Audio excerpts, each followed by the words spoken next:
नमस्कार दोस्तों, स्वागत है आपका यस ज्ञान नॉलेज में। दोस्तों, आज के वीडियो में हम बात करेंगे गांधी और पेरियार के बीच हिंदू धर्म पर ऐतिहासिक संवाद के बारे में। आखिर इस ऐतिहासिक संवाद में गांधी और पेरियार के बीच क्या हुआ था, उस संवाद में क्या तर्क निकला था। बने रहिए वीडियो में हमारे साथ अंत तक, और चैनल को सब्सक्राइब नहीं किए हैं तो सब्सक्राइब कर लीजिए। कहानी तब की है जब हमारा देश आज़ाद भी नहीं हुआ था। केरल में त्रावणकोर के राजा के मंदिर की तरफ जाने वाले रास्ते पर केवल ब्राह्मण या कुली नहीं जा सकते थे। निचली जाति, जिन्हें वर्णाश्रम व्यवस्था में शूद्र कहा गया है, उनके जाने की मनाही थी। यह व्यवस्था एक लंबे अरसे से चली आ रही थी, लेकिन बात साल 1924 की है। असहयोग आंदोलन भले ही महात्मा गांधी ने वापस ले लिया था, लेकिन इससे लोगों में विरोध की ताकत पैदा होने लगी थी। जब अंग्रेजों को ना कहा जा सकता तो फिर किसी और को क्यों नहीं। त्रावणकोर के राजा के मंदिर की तरफ जाने वाले रास्ते पर चलने से मनाही पर दलितों ने विरोध करना शुरू कर दिया था। राजा ने दमन का रास्ता अपनाकर इस विरोध को दबा तो दिया, लेकिन जो लोग यह आंदोलन थमने नहीं देना चाहते थे, वे एक नायक की तलाश करने लगे। उन्हें लगा कि अगर उनके पास निर्भीक और ना झुकने वाला लीडर होगा तो लोग उसकी बात भी सुनेंगे और उनका आंदोलन भी सफल होगा। तब आंदोलन के नेताओं ने इस विरोध का नेतृत्व करने के लिए पेरियार को आमंत्रित किया।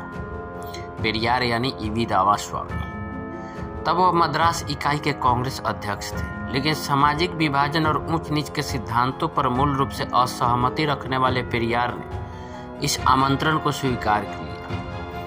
गांधी के आदेशों के विपरीत वह केरल चले गए। गांधी जी नहीं चाहते थे कि अंग्रेजों के खिलाफ लड़ाई के मुकाम पर पहुंचने से पहले सामाजिक विभाजन शुरू हो।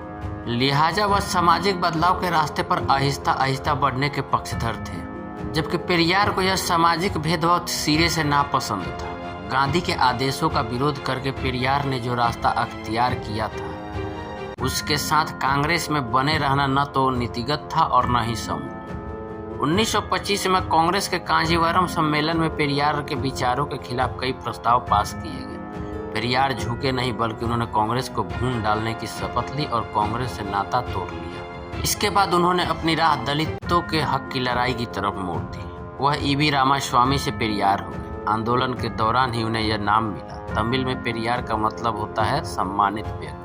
पेरियार ने जब कांग्रेस छोड़ी तो उसके बाद कई मौके आए जब वह और गांधी आमने सामने खड़े दिखाई दिए। ऐसा ही एक वाकया साल 1927 में आया। गांधी मद्रास में थे। उन्होंने अपने भाषण के एक अंश में ब्राह्मणों की पक्षधरता रखी, तो पेरियार उससे नाखुश हो। उनकी नाराजगी की बात गांधी को पता चली तो वह पेरियार से मिलने गए। दोनों में हिंदू धर्म को लेकर बातचीत हुई।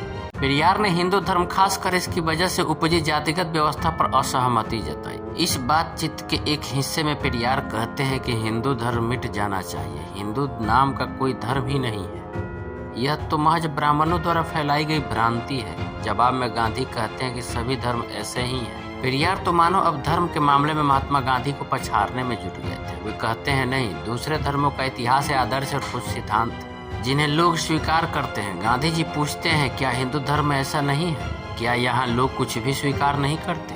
पेरियार जवाब में कहते हैं, हिंदू धर्म में कहने लायक क्या है सिवाय जातीय भेदभाव और ऊंच नीच के? इसकी कोई आचार संहिता नहीं है, ना ही इसका कोई साक्ष्य है। जन्म के आधार पर हुए इस विभाजन में भी ब्राह्मणों को ऊंचा माना जाता है, जबकि शूद्र यानी पंचम नीची जाति के कहे जाते हैं। महात्मा गांधी एक बार इस विभेद को एक सिद्धांत बताते हैं। वह पेरियार की तर्कों की थाह लेना चाहते थे। पेरियार उनके सिद्धांत पर ही सवाल खड़ा कर देते हैं। यह कैसा सिद्धांत है कि जन्म से ब्राह्मण ऊंची जाति के हुए और आपका और मेरा संबंध निचली जाति से है? गांधी जी अब पेरियार को वर्णाश्रम व्यवस्था के उस सिद्धांत की तरफ ले जाना चाहते हैं जहां ऊंची या नीची जाति जैसा कुछ नहीं है। वह कहते हैं कि वर्णाश्रम में ऊंची या और नीची जाति जैसा कोई विभाजन नहीं है। पेरियार अपनी बातों को व्यवहारिक धरातल पर ले आते हैं। वह कहते हैं, आप ऐसा कह तो सकते हैं, लेकिन रोजमर्रा के जीवन में ऐसा नहीं दिखता। हर स्तर पर भेदभाव है। पेरियार के तर्क को गांधी खारिज करते हैं और कहते हैं कि यह व्यवहारिक तौर पर देखा भी जा सकता है। महात्मा गांधी के तर्क पर पेरियार अब विद्रोह का रूप अख्तियार कर लेते हैं और कहते हैं कि जब तक हिंदू धर्म है तब तक कोई समानता हासिल नहीं कर सकता। गांधी फिर अब उन्हें समझाने की कोशिश करते हैं कि हिंदू धर्म का पालन करते हुए इस समानता को हासिल किया जा सकता है। गांधी के इस तर्क पर पेरियार का विरोध और मुखर हो जाता है। वह कहते हैं कि ब्राह्मण शूद्र के बीच अंतर दर्शाने वाले धार्मिक साक्ष्य के बारे में क्या कहेंगे। इस तीखे हो चुके सवाल पर गांधी अब बचाव के रास्ते पर आ जाते हैं। वह कहते हैं, पहले तो आप इस बारे में तर्क दीजिए कि हिंदू धर्म के अस्तित्व को सिद्ध करने के लिए कोई साक्ष्य नहीं है। इस सवाल को पेरियार यह कहते हुए खारिज करते हैं कि मैं कह चुका हूँ, ऐसा कोई धर्म है ही नहीं, इसलिए उसको सिद्ध करने के लिए कोई प्रमाण भी नहीं है। महात्मा गांधी उन्हें फिर समझाने का प्रयास करते हैं कि अगर हम धर्म को स्वीकार करें तो उसके समर्थन में साक्ष्य भी जुटा सकते हैं। पेरियार इसे असंभव करार देते हैं। वह कहते हैं कि अगर धर्म की उपस्थिति को स्वीकार लिया गया तो उससे जुड़ी चीजों में कुछ भी बदलना या सुधार करना असंभव होगा। महात्मा गांधी कहते हैं कि जहां तक दूसरे धर्मों का संबंध है, आप जो कह रहे हैं वह सही है, लेकिन हिंदू धर्म के बारे में यह सच नहीं है। इसे स्वीकारने के बाद आप कुछ भी कर सकते हैं। हिंदू धर्म की मान्यताओं के मुताबिक ऐसा करने में किसी को आपत्ति भी नहीं होगी। पेरियार अब उन्हें चुनौती देते हुए कहते हैं, क्या आप इसका नेतृत्व करेंगे? इस चुनौती पर गांधी थोड़ा गंभीर होते हैं। वह कहते हैं कि आपने जो भी कहा वह सच है। मैं मानता हूं कि इस तरह से हिंदू नाम का कोई धर्म नहीं। मैं इससे भी सहमत हूं कि इसकी कोई निश्चित आचार संहिता नहीं। इसलिए मैं कहता हूं कि अपने ऊपर हिंदू का ठप्पा लगाकर हम जो भी आदर्श हमें पसंद है वही आदर्श हम इसके लिए निर्धारित कर सकते हैं। मैं तो कहूँगा कि केवल हिंदू धर्म ही लोगों को सही दिशा में ले जा सकता है, क्योंकि दूसरे धर्मों का इतिहास, सिद्धांत और साक्ष्य मौजूद है। इसीलिए यदि कोई उनमें बदलाव करता है तो वह समाप्त हो जाएंगे। ईसाइयों को वही करना चाहिए जो जीसस और बाइबल ने कहा है। इसी तरह मुस्लिम वैसा ही जीवन जीते हैं जैसा पैगंबर मोहम्मद साहब और कुरान में उन्हें जीने को कहा है। उनमें किसी भी प्रकार का परिवर्तन करना इन धर्म ग्रंथों में दिए गए धर्म उपदेशों के विरुद्ध है। उनसे अलग हिंदू धर्म में कोई भी आगे आकर बिना किसी बाधा अपेक्ष के कुछ भी उपदेश दे सकता है। हिंदू धर्म में रहते हुए हम इसे सुधार सकते हैं। पेरियार इसे खारिज कर देते हैं कि हिंदू धर्म में मौजूद आत्म केंद्रित समूह ऐसा नहीं करने देगा। उनका इशारा ब्राह्मणों की ओर था। तब गांधी जी ने अपने छुआछूत विरोधी आंदोलन की सफलता की ओर ध्यान दिलाया और पूछा कि क्या पिछले 4-5 वर्षों में बदलाव नहीं आया है। पेरियार चूंकि गांधी के इस आंदोलन का हिस्सा रहे थे तो वह बदलाव को तो स्वीकार करते हैं, लेकिन आंशिक तौर पर। वह कहते हैं कि महात्मा गांधी की लोकप्रियता के कारण ऐसा दिख रहा है। हकीकत में कोई बदलाव नहीं हुआ। ब्राह्मणों को गांधी जी की जरूरत है, इसलिए वे अपने हित से परे जाकर उनकी आज्ञा का पालन करने का दिखावा करते हैं। महात्मा गांधी पूछते हैं, क्या आप किसी ब्राह्मण पर विश्वास नहीं करते? पेरियार कहते हैं, वे मुझे लुभाने में नाकाम रहे हैं। गांधी जानते थे कि पेरियार के सबसे अच्छे मित्रों में सी राजगोपालाचारी हैं, तो वह उनका नाम लेते हैं। पेरियार समझ गए थे। वह कहते हैं, वह भले ही ईमानदार हैं और उन्होंने बलिदान भी दिए हैं, लेकिन वे सब नेक काम और उन्हें अपने समुदाय की सेवा करने में मदद करते हैं। इसमें वे निस्वार्थ भी हैं, लेकिन उनके हितों के लिए मैं अपने समुदाय के हितों को गिरवी नहीं रख सकता। गांधी कहते हैं कि अगर यह कसौटी है तो आपकी राय में दुनिया भर में ईमानदार ब्राह्मणों को खोज पाना बड़ा मुश्किल है। पेरियार कहते हैं, हो सकता है, नहीं भी हो सकता है। मैंने ऐसा कोई ब्राह्मण नहीं देखा। गांधी जी नाम लेते हैं गोपाल कृष्ण गोखले का। पेरियार इस पर तंज कसते हुए कहते हैं, आप जैसा महात्मा भी पूरी दुनिया में केवल एक नेक ब्राह्मण को खोज पाया, फिर मेरे जैसे साधारण पापी के लिए किसी अच्छे ब्राह्मण की खोज करना भला कैसे संभव है?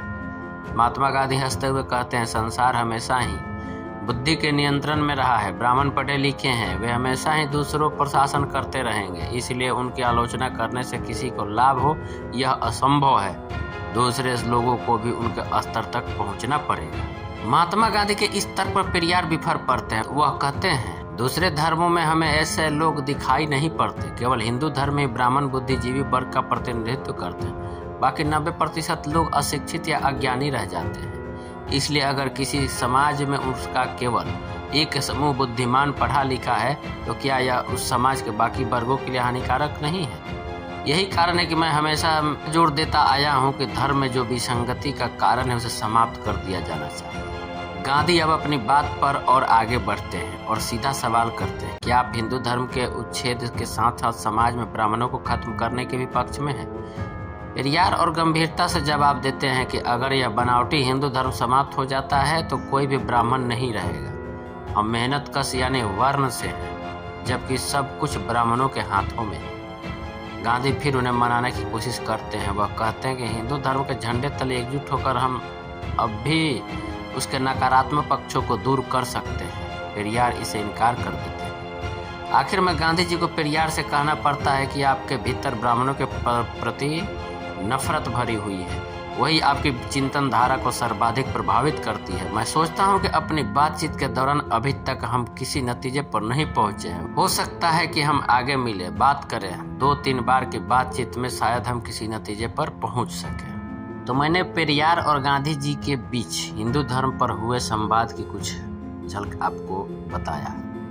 कैसा लगा आपको वीडियो, आप हमें कमेंट करके जरूर बताइएगा। हमारे चैनल को सब्सक्राइब नहीं किए हैं तो सब्सक्राइब कर लें ताकि हर वीडियो की नोटिफिकेशन आपको मिलती रहे।